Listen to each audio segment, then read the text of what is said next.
आप सभी को डॉक्टर विजय का नमस्कार। आज के इस वीडियो में हम बात करने वाले हैं एक ऐसे टॉपिक के बारे में जो कि किसी भी मरीज द्वारा डॉक्टर से पूछा जाने वाला सबसे सामान्य सवाल होता है कि डॉक्टर साहब खाने पीने में क्या ध्यान रखना है।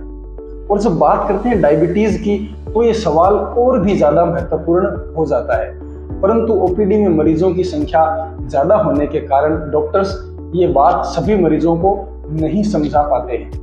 तो आज का जो वीडियो है वो डायबिटीज के मरीजों के लिए बहुत ही ज़्यादा उपयोगी होने वाला है, क्योंकि आज के इस वीडियो में हम बात करने वाले हैं कि डायबिटीज के मरीज को क्या खाना चाहिए और क्या नहीं खाना चाहिए या कम मात्रा में खाना चाहिए। तो दोस्तों सबसे पहले बात करते हैं कि आखिर ये डिसाइड कैसे होता है कि शुगर के मरीज को क्या खाना है, क्या कम मात्रा में खाना है। तो ये डिसाइड होता है किसी भी खाद्य पदार्थ के ग्लाइसेमिक इंडेक्स से। दोस्तों ग्लाइसेमिक इंडेक्स का मतलब होता है कि कोई भी खाद्य पदार्थ कितनी जल्दी आपकी ब्लड शुगर के लेवल को बढ़ा सकता है और आपकी ब्लड शुगर को अनियंत्रित कर सकता है। तो इससे एक बात तो क्लियर होगी कि डायबिटीज के मरीज को वो पदार्थ नहीं खाने चाहिए या फिर कम मात्रा में खाने चाहिए जिनका ग्लाइसेमिक इंडेक्स ज़्यादा होता है, और जिन पदार्थों का ग्लाइसेमिक इंडेक्स कम होता है उन पदार्थों का उपयोग डायबिटीज का मरीज कर सकता है। दोस्तों अब बात करते हैं डायबिटिक डाइट के बारे में। दोस्तों हमारी डाइट में मुख्य रूप से 5 चीजें पाई जाती हैं, जिनमें है कार्बोहाइड्रेट, वसा, प्रोटीन, फाइबर एंड विटामिन और मिनरल्स। और ये 5 चीजें हमारे शरीर के लिए बहुत ज्यादा महत्वपूर्ण और 5 का सही अनुपात में होना जरूरी है। तो हमारे शरीर को तो रोज जितनी कैलोरी की आवश्यकता होती है उसमें से 60% कार्बोहाइड्रेट से, 15 से 20% प्रोटीन से और 15 से 20% वसा से पानी चाहिए। तो अब हम एक एक करके भोजन के इन प्रमुख चीजों पे बात करेंगे। तो सबसे पहले बात करते हैं कार्बोहाइड्रेट के बारे में। दोस्तों हमारे भोजन में 2 तरह के कार्बोहाइड्रेट्स पाए जाते हैं, सरल कार्बोहाइड्रेट और जटिल कार्बोहाइड्रेट।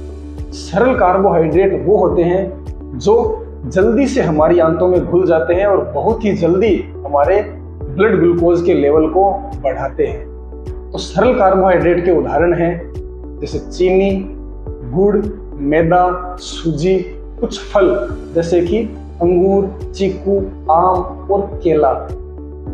और जटिल कार्बोहाइड्रेट वो होते हैं जो जल्दी से हमारी आंत में नहीं घुलते हैं और हमारे ब्लड ग्लूकोज के लेवल को ज़्यादा नहीं बढ़ाते हैं। और जटिल कार्बोहाइड्रेट का उदाहरण है चपाती, हरी सब्जियां, इडली, ब्राउन ब्रेड आदि।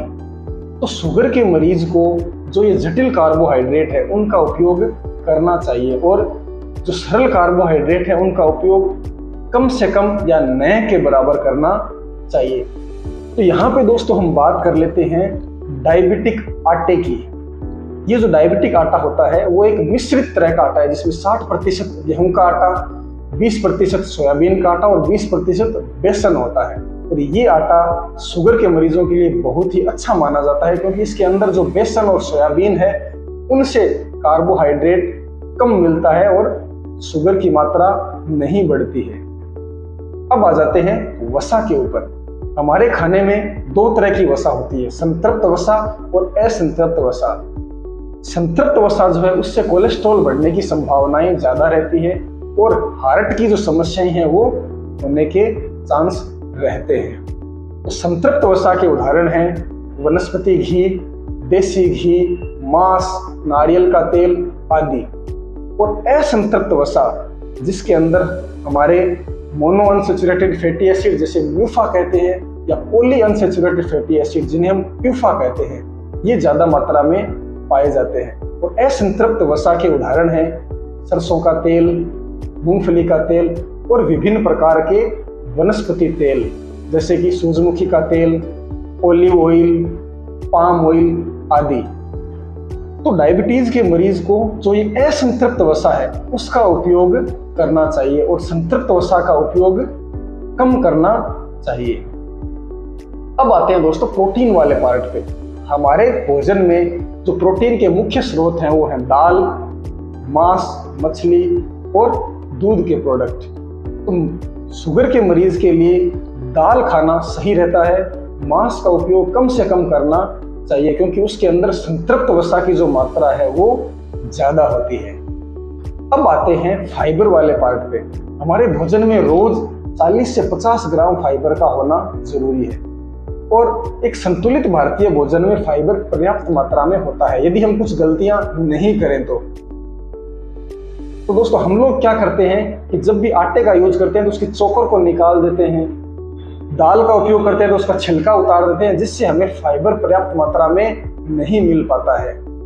और सलाद का उपयोग ज़्यादा से ज़्यादा करना चाहिए ताकि हमें फाइबर अच्छी मात्रा में मिल सके। खाने में फाइबर जब ज़्यादा होते हैं तो जो शुगर का लेवल है वो नियंत्रित रहता है, हमारी जो आंतों की मूवमेंट्स हैं वो भी अच्छे से होती है।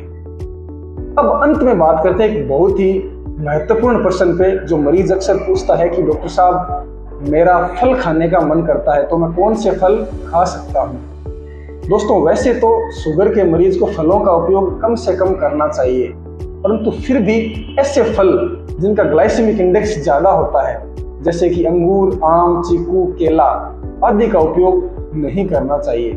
कम ग्लाइसेमिक इंडेक्स वाले फल जैसे कि अमरूद, अनार, संतरा, पपीता आदि का उपयोग सीमित मात्रा में डायबिटीज के मरीज कर सकते हैं। ऐसी ही स्वास्थ्य संबंधी वीडियोस के लिए हमारे चैनल डॉक्टर विजय एमडी को सब्सक्राइब करें और हमारे इन वीडियोस को ज़्यादा से ज़्यादा लोगों तक पहुंचाएं ताकि ज़्यादा से ज़्यादा लोगों को स्वास्थ्य लाभ मिल सके।